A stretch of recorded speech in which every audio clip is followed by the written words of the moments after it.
최현일 의원님 질의해 주시기 바랍니다. 네, 사무총장님, 성관이 사무총장님. 네. 요즘에 좀 시끄럽죠? 뭐 공천 관련해 가지고 뭐 전국이 네. 아, 네. 어떻게 생각하십니까? 그 공무원은 정치적 중립 의무가 있습니다. 네. 공선법 제9조죠.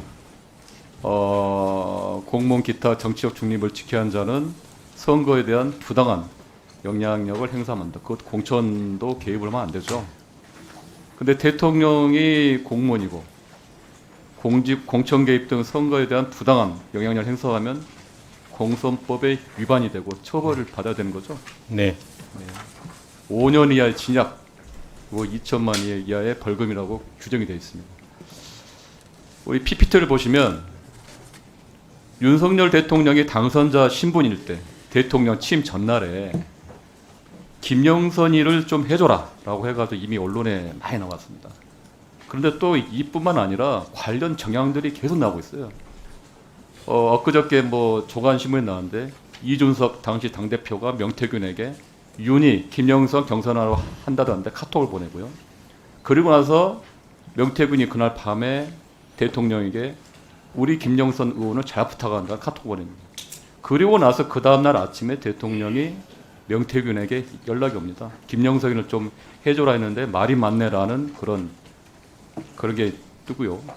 그리고 나서 명태균이 이준석 당시 당대표에게 카톡을 보내서 윤석열 대통령이 전화가 왔다. 김영선을 전략공천 주겠다고 말씀했다라고 이미 기사화가 많이 됐습니다.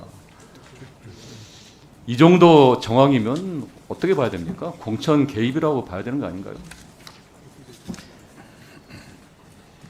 전체적으로 저희가 지금 답변할 수 있는 사항은 아니라는 것을 왜 말씀을 못 하시는 건가요? 확정적인 사실관계가 지금 그러니까 아직 요거를 확정한다는 게 아니라 네.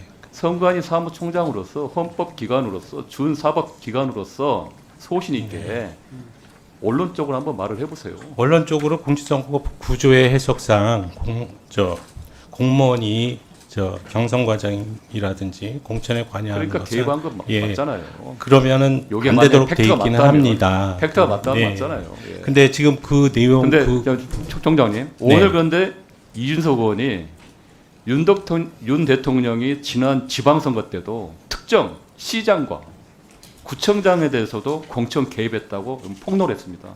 기사 보셨나요?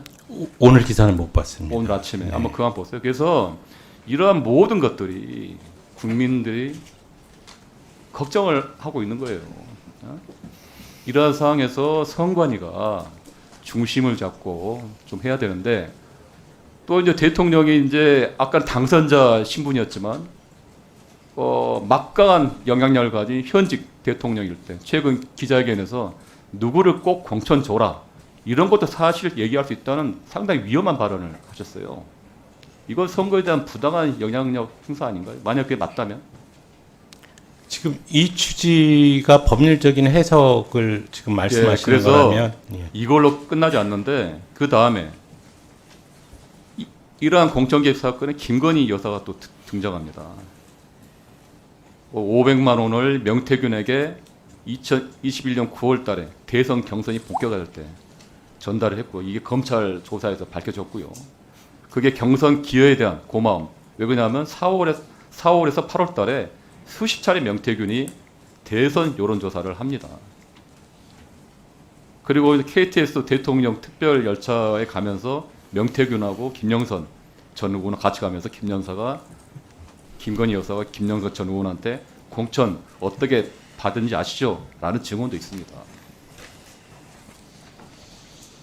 이러한 모든 상황, 대통령이 당선자 신분일 때, 또 현직 대통령일 때 공천 개입하고, 또 대통령 부인은 그러한 공천 개입에 깊숙이 관여한 정황이 있고, 또 당대표, 이준석 당시 당대표는 지방선거 당시에 대통령 공천 개입 인정하고, 이러한 수많은 증거와 정황, 명확한 공천 개입 아닌가요? 지금 사실관계는 수사에 의해서 밝혀질 사항이라 제가 답변할 수 있는 사항은 아니라고 생각됩니다. 그래서 과거에도 아마 뭐 저희가 자료 요구했는데 그거에 대해서 뭐 선거 입장은 뭐 규정이 없어서 뭐 이렇게 소극적 입장했는데 기존에 이명박 전 대통령이 당선자 신분일 때 일단 이미 당선자 신분을 공무원이 될 자로 해서 인정을 했습니다. 그럼 대통령 당선자의 윤석열 대통령 같은 경우도 만약 이게 무슨 명백한 공사법 위반인 것이 의원님, 저 유혹이 이명 8년 전에 탄핵 때 박근혜 네. 대통령 탄핵 때도 그건 뭐 대법원과 또 헌재에서 공사법 위반 진행을 이명박 대통령 사건은 공직선거법 위반죄로 처벌받은 게 아니고요. 사전수뢰죄의 구성요건을 보면 공무원 또는 중재인이 될 자에 해당하는 것이거든요. 그래서 구성요건에 공무원이 될 자에 해당하기 때문에 사전에 수뢰를 받았다. 그래서 사전수뢰죄로 처벌받은 것이고요. 공직선거법의 경우에는 현재 공무원의 지위에 있어야 합니다. 네.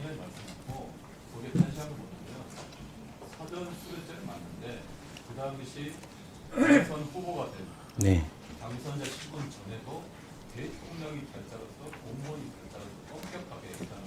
네네. 그러니까 이제 윤석열 대통령이 당선자 신분 때 공천에 개입했다면 명백하게 현행 판례, 뭐 법에 따르면 공천 개입이 될 수 있는 그리고 그게 인정된다면 공직선거법 위반에 해당이 된다는 겁니다.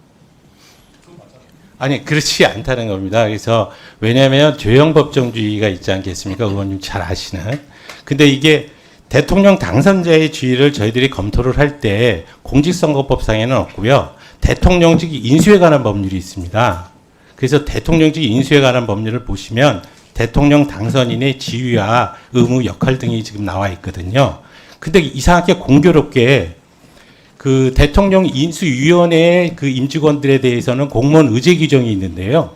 대통령, 그러니까 그 당선자에 대해서는 그 의제 규정이 적용이 안 돼 있어요.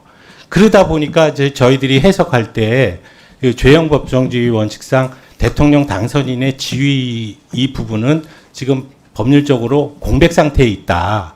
결국은 그러면 사인이 될 수밖에 없지 않느냐. 이런 논리로 지금 답변을 드린 겁니다. 네. 네.